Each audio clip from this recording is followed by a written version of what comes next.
Hi, this is Patrick Conran, and we're going to be going over Chapter 2, Ethics and Professional Responsibility. Now, what we cover is both for the paralegal and for the attorney. Some of these only apply to the attorney, but you need to be aware of what they are as well. So the learning objectives: explain how the practice of law is regulated. Define ethics and explain the difference between the attorney's rules of ethics and the paralegal's rules of ethics. Explain the lawyer's ethical duty to supervise. Discuss the ethical obligation of competence, confidentiality of client communications, and the attorney-client privilege. Discuss the concept of conflict of interest in the legal profession. Describe the duty of candor to the court and analyze the situation to determine whether it involves unauthorized practice of law. So what is the unauthorized practice of law? Well, as someone with legal education, you're put into a special category. You know, other times people can give their opinions and people understand it's just their opinion. But as soon as people know that you have some legal education, they might be confused and think you're giving them legal advice. And that is known as the unauthorized practice of law, because you're not a lawyer, even though you are a paralegal, you do not provide legal advice. You can get yourself in trouble for all sorts of ways if you're perceived as doing that. Do not hold yourself out as an attorney or allow someone to believe that you are an attorney. Do not represent clients. People, have faced all sorts of problems because they've held themselves out as attorneys and representing clients. Now, the attorney's rule of ethics. Every state has its own rules of responsibility, and most are based on the model rules of professional conduct. We go into the Louisiana's in-depth in legal ethics. Rules often include legal staff, especially as to client confidences and conflicts of interest. Now, you have to be very careful to keep everything about a client confidential, including the fact that they are even a client. And conflicts of interest would mean that you don't have a conflict of interest. Say that you can't be representing both sides of a legal issue. The opposing sides of, or anyone related to the opposing sides. And ABA has issued guidelines on the appropriate utilization of legal assistance. They say we do go through this more in depth in a whole course. There's no unified or single set of rules. The National Federation of Paralegal Associations, the National Association of Legal Assistants, in some states have additional rules or regulations regarding paralegal abuses or credentialing, not Louisiana. So we have what are sort of like model guidelines, but there aren't a whole lot of unification so it's not the same in every state. So you really have to know what's the rule in your state. Now, the lawyer has a definite duty to supervise.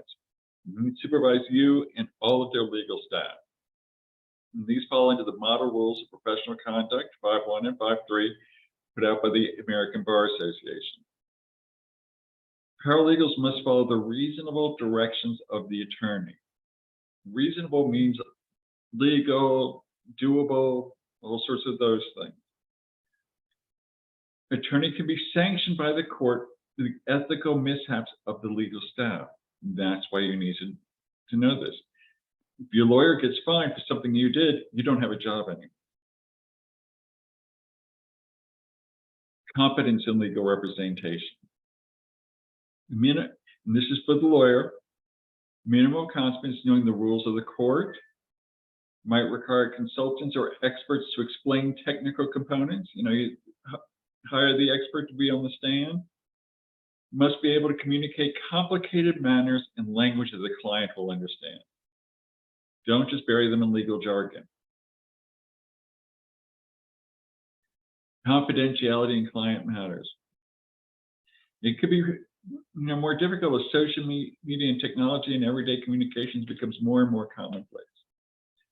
Communications between client and attorney and staff, which includes you, are privileged, and they cannot be shared even if the person doesn't become an actual client. So, some superstar comes into your attorney's office, you want to post on social media, hey, guess who I just saw here? No, can't do it. Even that much is a breach of confidentiality. Judicial views, sometimes there can be a waiver, where the client has given up the attorney-client privilege, but you really have to be careful. It's one thing if the client says, this is my lawyer, then the other person can, share the fact that they are that person's lawyer. But otherwise, they really can't. And sometimes when I see things on TV about things lawyers are talking about a case, I'm like, I hope you got a waiver from your client before you start talking about this stuff. Usually, what you're supposed to say is no comment. Conflict of interest. When you see these model rules 1.7, these are always put out by the ABA. So it's a model rule, and then the states are the ones that actually enact it. Model Rule 1.7 prohibits representation of a client if it would be adverse to the representation of a current client. So if someone comes into your office wanting you to represent them, and they might have a suit against one of your current clients, can't take them. Applies both to attorneys and legal staff, applies to private practice as well as in-house counsel. In-house counsel would be like the lawyers that work at a corporation. They get their check. They are hired members of that corporation. They don't have their own firm. The legal team must always receive advice that is not influenced by the attorney's personal gain. So, the attorney has to put the client's interest first and not try to, get something out of it for them beyond what they are charging the client. Candor and fairness in proceedings. The attorneys are required to present its side fairly and present supporting evidence. To support the process by turning over request evidence and materials if the other side asks for it during discovery. And we covered that in litigation. To disclose controlling legal authority that is contrary to their argument is not disclosed by opposing counsel. If there's actually like a case that works against you, you should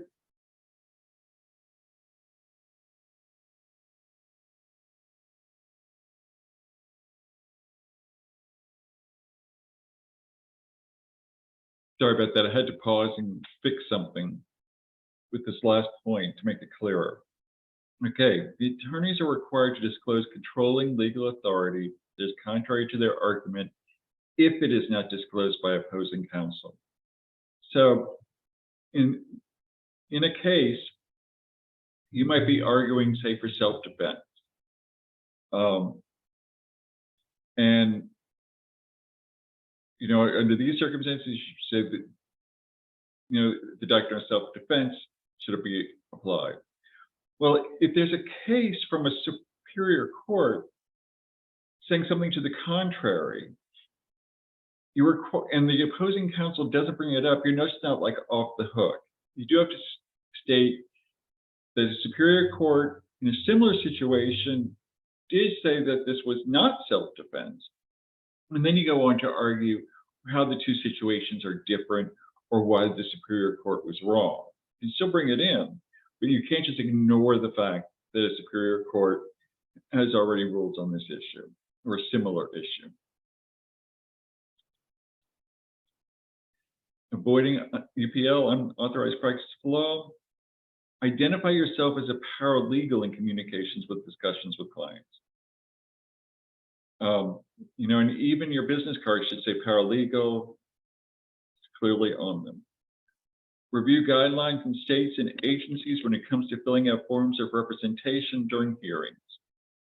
And request a supervising attorney review all documents prepared by the paralegal before they are sent or filed, even if they seem routine. Now, that's an obligation for the attorney as your supervisor to do all that, and they know that they should be doing that. Okay, so that wraps up this one, and hope you have a good day.